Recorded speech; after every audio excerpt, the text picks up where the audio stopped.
Welcome back. I'm Ian Bastos, and this is Background Briefing, available 24/7 at backgroundbriefing.org. And joining us now is Frederick Clarkson, who's a Senior Fellow at Political Research Associates and an analyst of the religious right for over 30 years. He's worked as an investigative editor at Planned Parenthood Federation of America, as Communications Director at the Institute for Democracy Studies, and he co-founded the important group blog about the Christian right, Talk to Action. His books include Dispatches from the Religious Left, The Future of Faith and Politics in America, and Eternal Hostility, The Struggle Between Theocracy and Democracy. And he's the author of the forthcoming report titled The Pro-Choice Religious Community May Be the Future of Reproductive Rights, Access and Justice. Welcome to Background Briefing, Frederick Clarkson. Thanks for having me. Well, thanks, Frederick. And in terms of your new study on the pro-choice religious community being the future of reproductive rights, it does feel like Chief Justice John Roberts' giveth on the one hand and taketh on the other. His ruling this week on the abortion issue was considered a great victory for abortion rights folks and a huge loss for the Christian right. But then today he comes down with another ruling, which is a gift to the religious right, isn't it? The idea that states' funds can now go to religious schools. Yeah, big win for the Christian right today, no question about that. So, and Betsy DeVos has got to be over the moon, right? I would think so, yes. It's been an issue for the Christian right for a long time, going back into the jurisprudence of the 20th century, because there was a classic Supreme Court case called Everson that had to do with, could you use public funds to bus children to private schools, private religious schools? And the court said no. So with today's ruling, you have a case where public funds, in fact, can be used to subsidize the tuition for children at private religious schools. So we're seeing the court heading in a very different direction than has been the case for, better part of a century.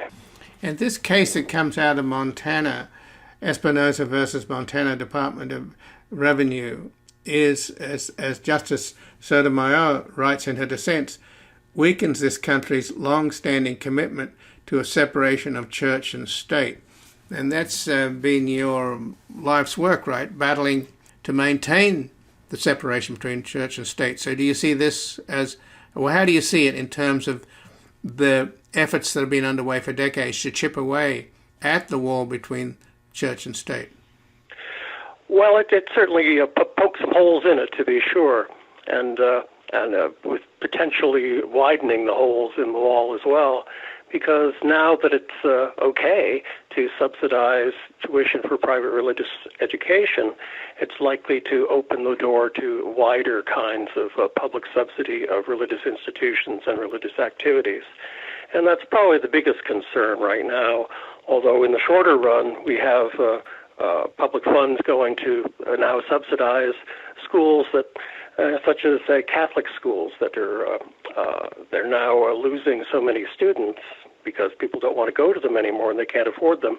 Now they'll be able to afford to go to them and prop up schools where there's open discrimination against LGBTQ people and to continue the most reactionary trends in society in that way. Well, how have the Catholic schools survived over the decades? Well, they're propped up primarily by private fundraising and their own tuition. So they've been able to sustain themselves pretty independently. But they've wanted. We used to remember the issue of school vouchers. And that was the idea that you could get the public funds to subsidize the private school tuition. And they lost those battles, but now it's sort of come around another angle to be able to accomplish the same end. And again, I'm speaking with Frederick Clarkson, who's a Senior Fellow at Political Research Associates and an analyst of the religious right for over 30 years. He's worked as an investigative editor at Planned Parenthood Federation of America, as Communications Director at the Institute for Democracy Studies, and co-founded the important group blog about the Christian right, Talk to Action.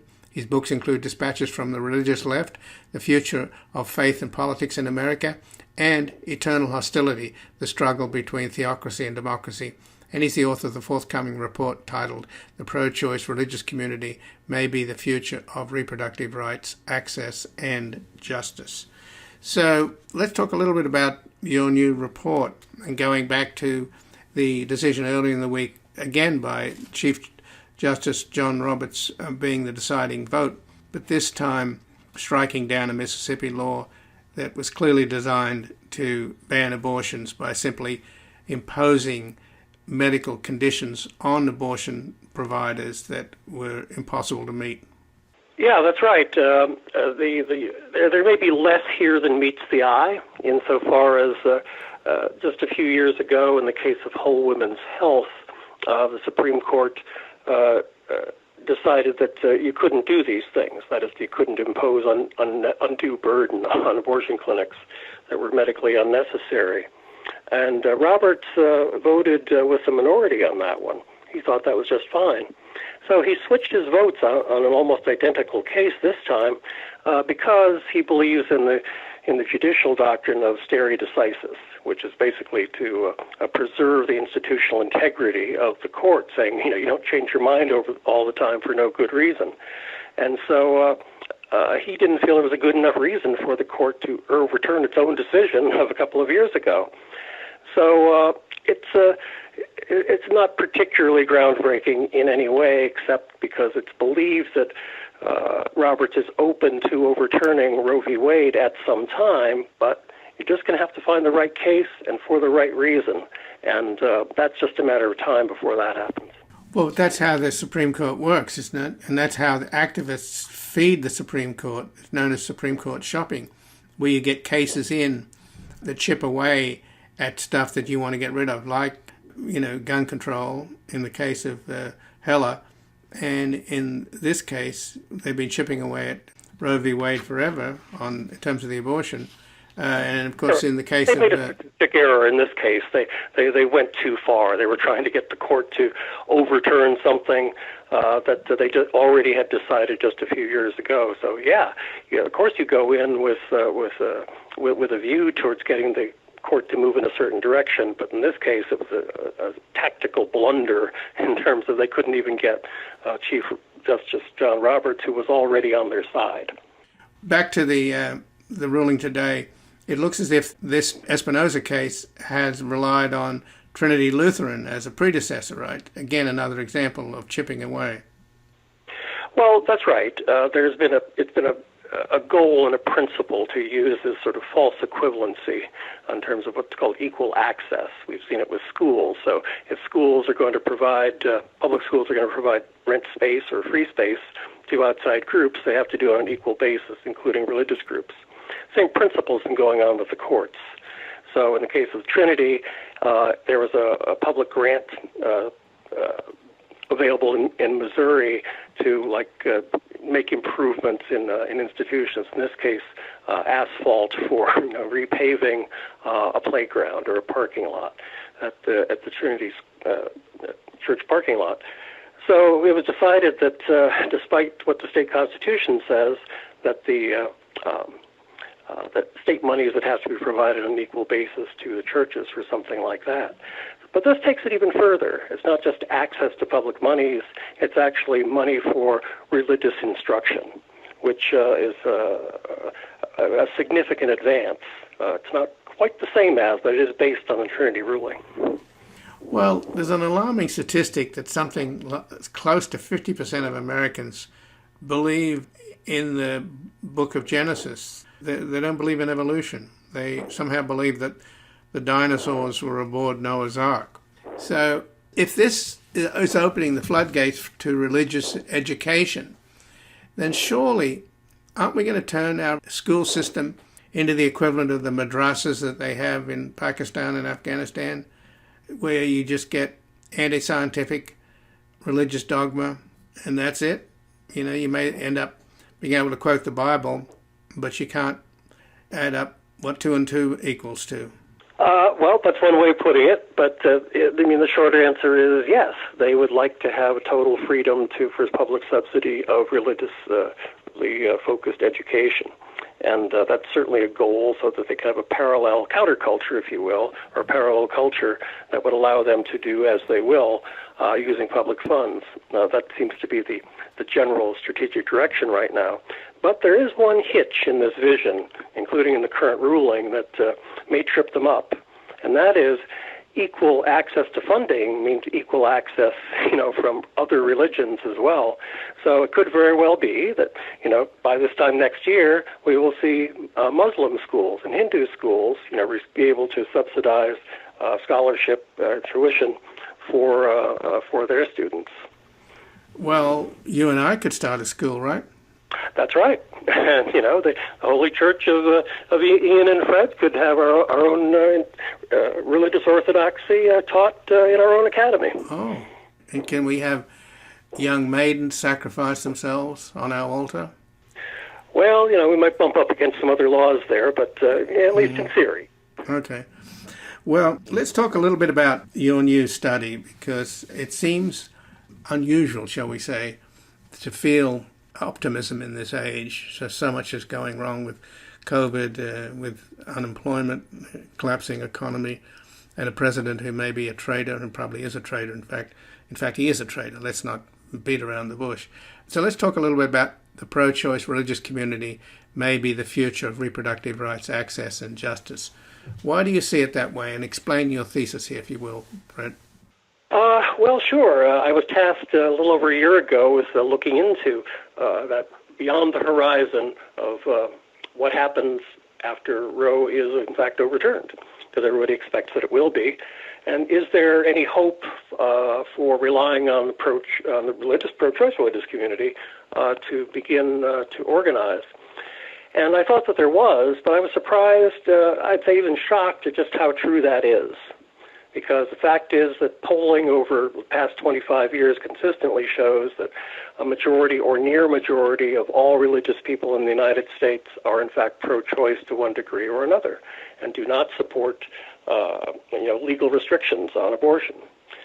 Plus, there's a truly vast array of pro-choice religious institutions, including much of mainline Protestantism and almost all of organized Judaism. And there's certainly pro-choice theological views within all of the major religious traditions of the world. And so, because that's so, there's lots of room for organizing. And the difference between where things are now and where things could be are that the pro-choice community, religious community, is not well organized. It doesn't even recognize itself, and it's certainly not organized, it's not well resourced, and it's not well reported on. But once we recognize that that's true, those are facts that can be changed. When you have majorities or near majorities of people in any sector in the United States and begin to organize them, the earth shakes. Well, but a lot of damage gets done in order to repair the damage. Isn't that the way it goes? Well, yeah. I mean, the damage is almost inevitable to be done at this point if Roe is overturned. However, it's also true that if Roe is overturned, then it really is up to the states to decide what their policies are going to be, just as it was before.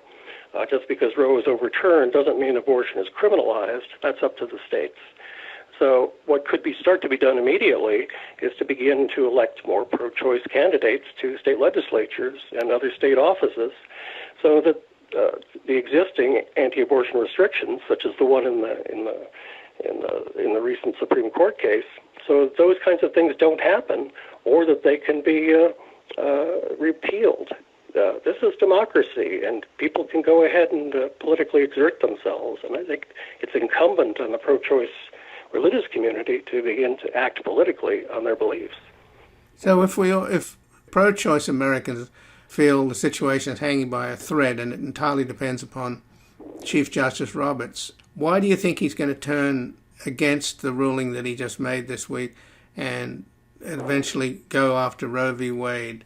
What would make him change his mind that somehow he could overturn the stare decisis, settled law? Well, I don't know. Like I say, the recent decision that he made was basically saying that he didn't feel like overturning recent precedent, which is not the same thing as thinking that Roe is a bad decision that in the fullness of time merits being overturned. We've had plenty of Supreme Court cases overturned by subsequent Supreme Courts over time, the Dred Scott case, for example. So there are, I think that it's a matter of just mulling it over and finding what he thinks, and a majority of the court would think would be a sound reason. Exactly where that lives, I don't know. But everybody believes that that's what Robert thinks.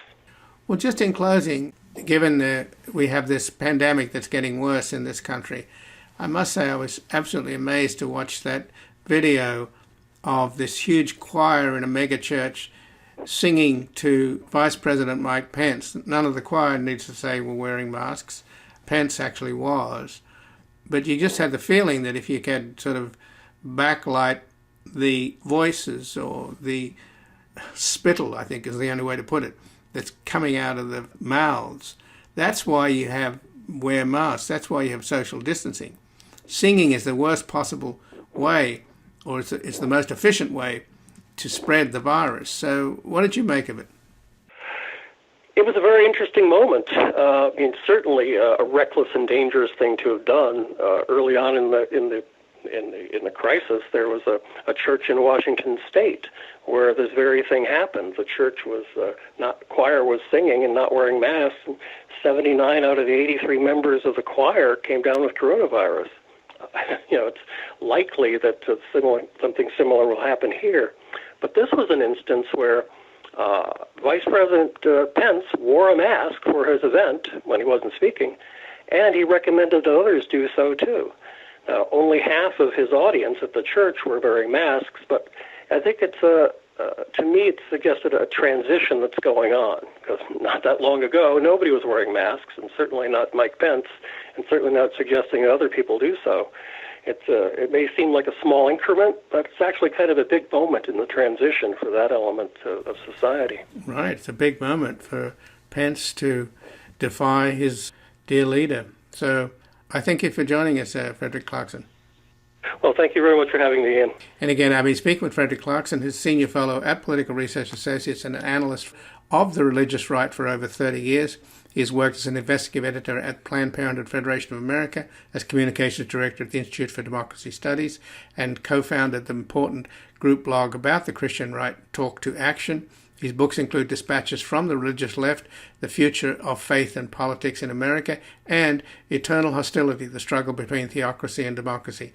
And he's the author of the forthcoming report titled The Pro-Choice Religious Community May Be the Future of Reproductive Rights, Access, and Justice. This has been Background Briefing. I'm Ian Masters. I'd like to thank producer Graham Fitzgibbon. This program is available at backgroundbriefing.org, where you can sign up for email updates as well as subscribe wherever you get your podcasts. And if you like this program, you can help us reach more listeners by taking a moment to rate and review us on iTunes, Google Play, and wherever you get your podcasts. And please do share today's program with friends, family, and colleagues on Twitter and Facebook. To help us sustain our mission, spread the word, and keep us corporate free, we have added a donate button. So if you are in a position to give support, please take a moment and visit backgroundbriefing.org/donate, where your tax-deductible contributions will help us continue to build a reality-based community in post-truth America. And I'll be back again tomorrow with another Background Briefing. Bye for now. Lady dressed in white with a man she loved, standing along the side of the pickup truck. A shot rang out in the night, just when everything seemed right. Another headline written down in America. The guy that lived next door in 305 took the kids to the park and disappeared by 9:30. Who'll ever know how much she loved them so? That dark night alone in America. A quiet voice singing something to me, an angel song about the home of the brave in this land here of the free. When time was night in America.